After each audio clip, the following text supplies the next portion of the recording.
Welcome to Richard and Greg. It's Thursday, the 4th of June, 2020, and the time is currently 20:48 GMT plus 1. Now, it's been quite a few days since Greg and I chatted last, as a number of private issues have affected our lives during this time. Nothing too drastic, but something involving a lot of our attention. There have been movements in the coronavirus world, but also in the economic world too. Not least, in fact, of which being the recent relatively reasonable fall in the United States dollar over the last 7 days. And on our Illuminati Silver channel, we actually published a video today on that very subject.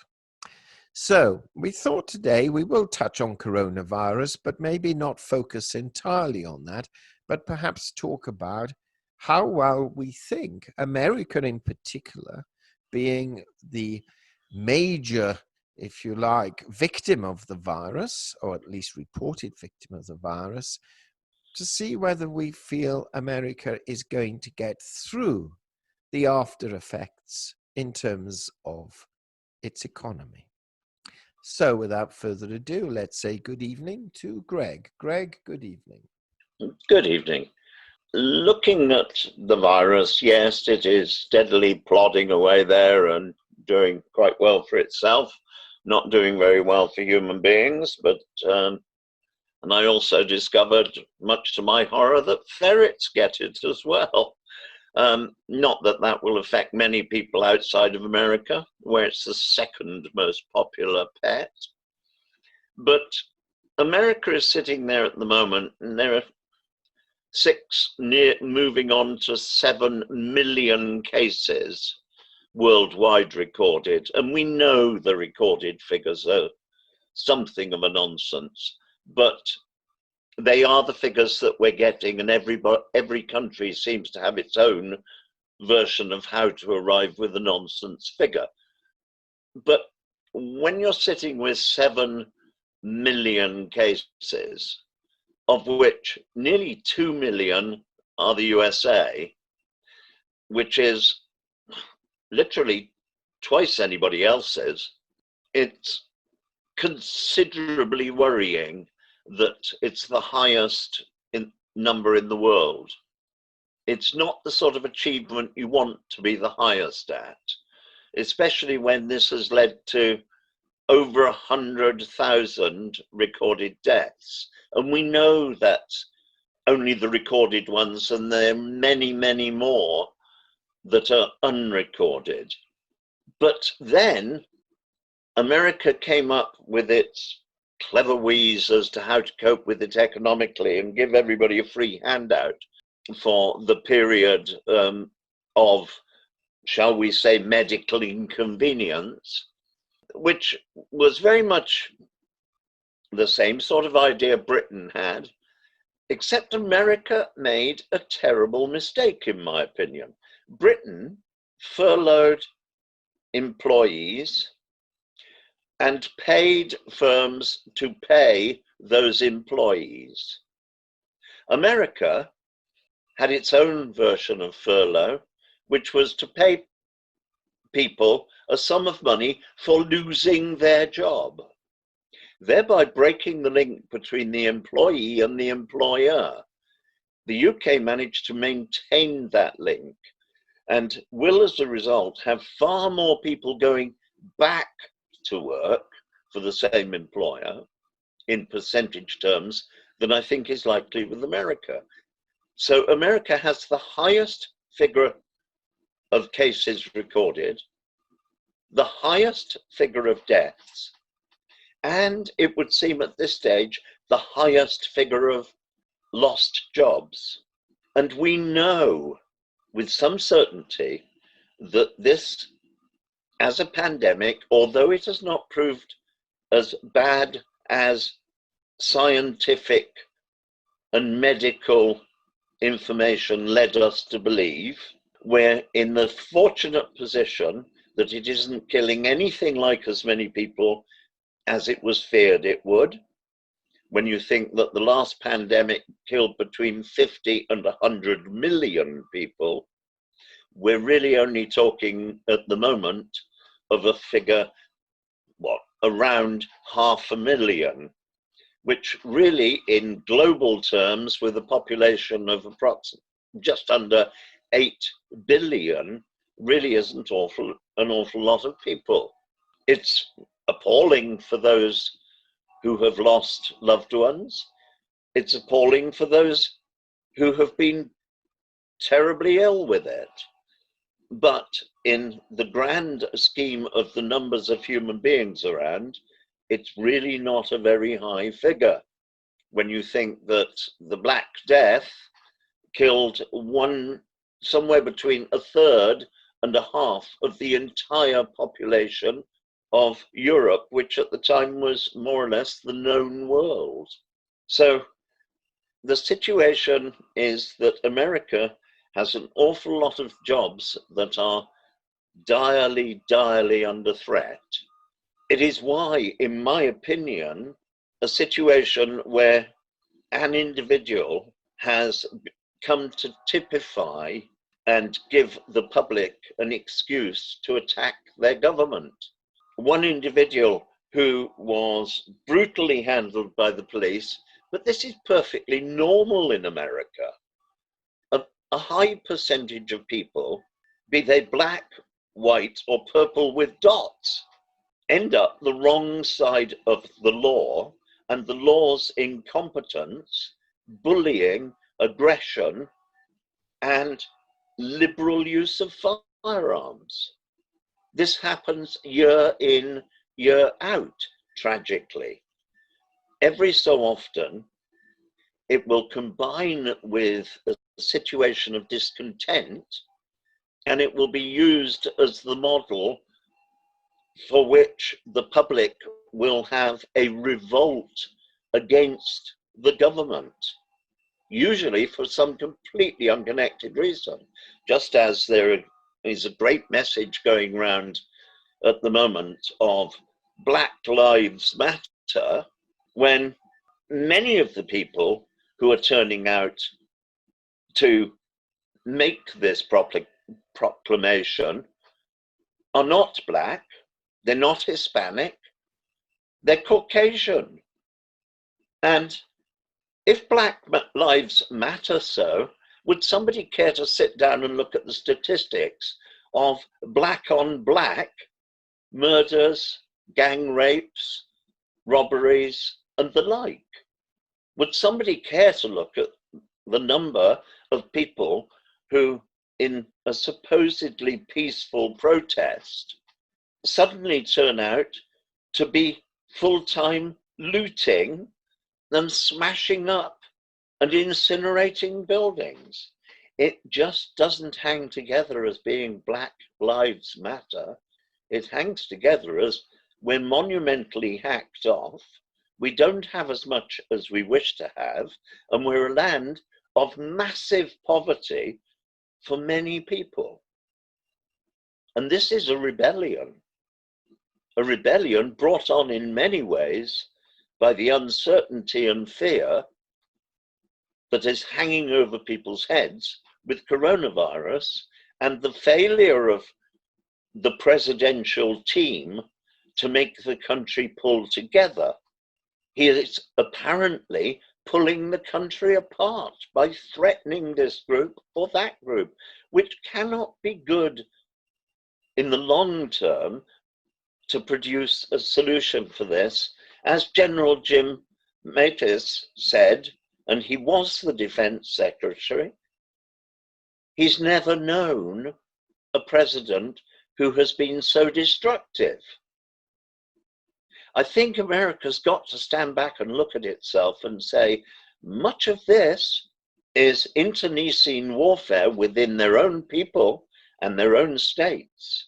And it has to be the turning point for America to basically get a grip and not just proclaim how wonderful it is continuously, proclaim how powerful it is, but actually show people that it is big enough, strong enough and mature enough to actually overcome this and make massive changes in its system, because many of the jobs that people have expected and known prior to this pandemic will never come back. Restaurants will be going bankrupt wholesale, because if you run a model on social distancing and you have a restaurant that has, let us say, 50 seats, that's approximately 200 covers, and you push through 2 sittings per evening, that's 400 people. That makes your business model. Let's halve it and say 200 people per evening is your business model to be profitable. If you're going to put every grouping 2 meters apart, you're not going to have 50 tables. You're not even going to have 25 tables, halve it. You're going to have something like 15 maybe. And 15 with 4 people per table, if you take family groups, means that you're talking of 60, you're talking of 120 people, 120 meals per evening, trying to make the profit that used to be made by 400 meals per evening. Sorry, that business model will not work. So that's another restaurant gone bust. Another group of jobs, another business sector gone. And this is going to happen in many areas. You need high flow through to run, I don't know, Dunkin' Donuts or McDonald's, etc. You need a high flow through. You're not going to be able to do it with social distancing. You're not going to be able to use your public transport in the same way. Aeroplane travel will become a very different price category, because in order to keep that cigar tube hurtling through the sky, you're going to have to pay for it to be there with less people on board for safety, health-wise. Everything is going to alter. The great conurbations with their daily commutes will no longer be viable. People traveling in mass transport will no longer be viable. Now, I'm not going to say that it will be 100% non-viable, but you start looking at this, if you reduce it by even as little as 20%, how many millions of jobs will that cost? 20% less airplanes manufactured, 20% less flights, 20% less trains, 20% less rolling stock. Need I go on? 20% of all jobs gone. And it's likely to be much more than 20%. Schools will alter. Education will alter, because you won't be able to pack people in so that one person is teaching 20, 30 or 40 people at a time. Greg, I've got to interrupt here. Are you therefore saying that going forward, these social distance rules are going to continue almost indefinitely? Because Boris Johnson, the British Prime Minister, announced, I think today, that the British government are looking very closely at potentially doing away or reducing that social distancing regulation. So, I mean, you're alarming me now, because you're inferring that this social distancing is going to last for years. Well, let me ask you a question then. Yeah. We do have the disease. Yeah. Would you agree that? Yes. We do have a higher than normal death rate. Yeah. You'd agree that? Yes. Although we're quoting 39,904 deaths, the Office of National Statistics figure today said it was over 50,000. Mm-hmm.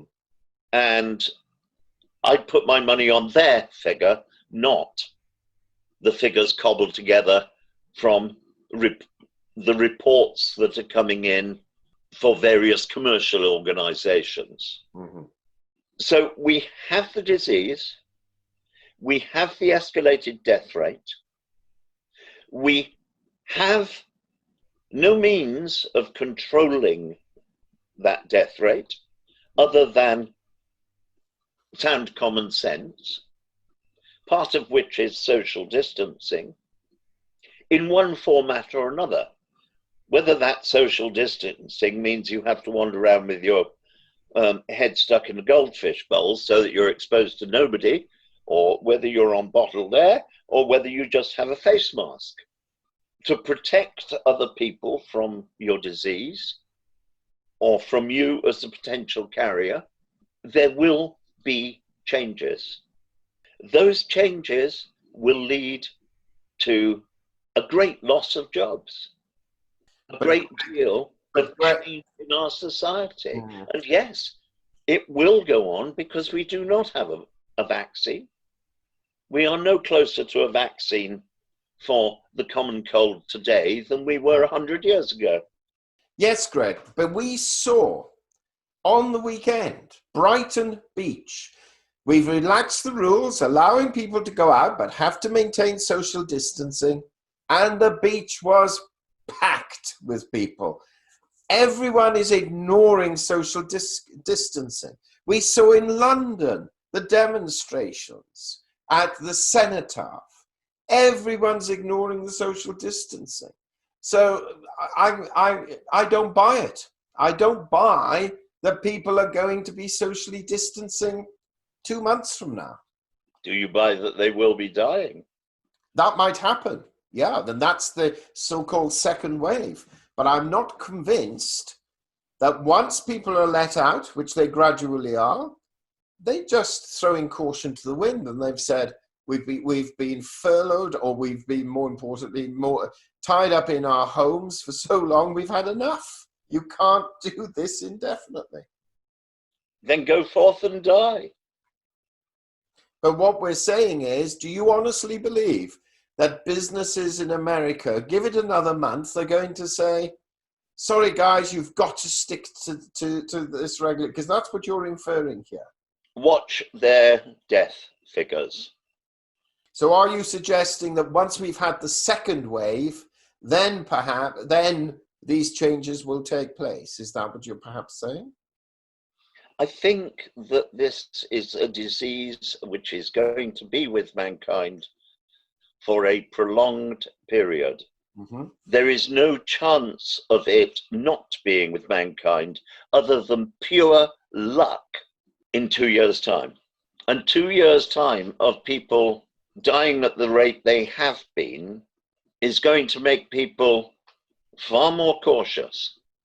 I'm not going to be abusing it extensively. Yes, I might take the odd gamble, but not on a per diem basis. I will not be using public transport on any occasion that I can avoid it. I will not be working in confined places, and I'll be in no great hurry to go to a restaurant.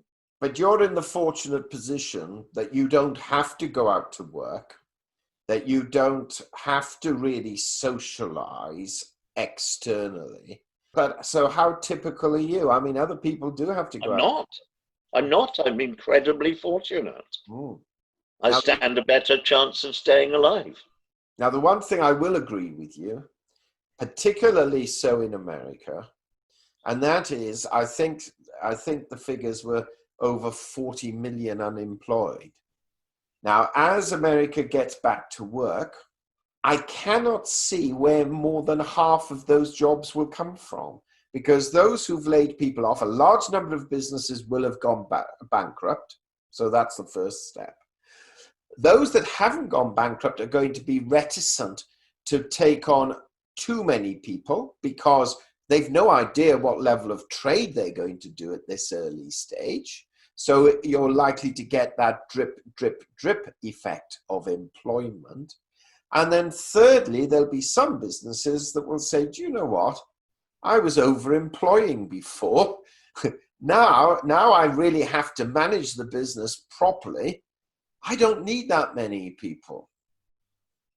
And then finally, you entirely. Yeah, and you'll then finally get those businesses that will actually say, I'm not going to get caught out like this again. I'm going to mechanize as many of my processes as I possibly can. Because machines... There will be radical changes in industry. Yeah.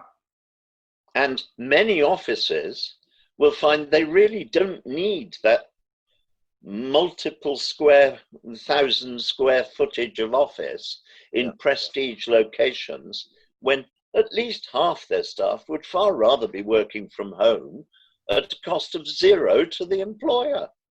And using Zoom for meetings or Exactly. Microsoft Teams. Yeah.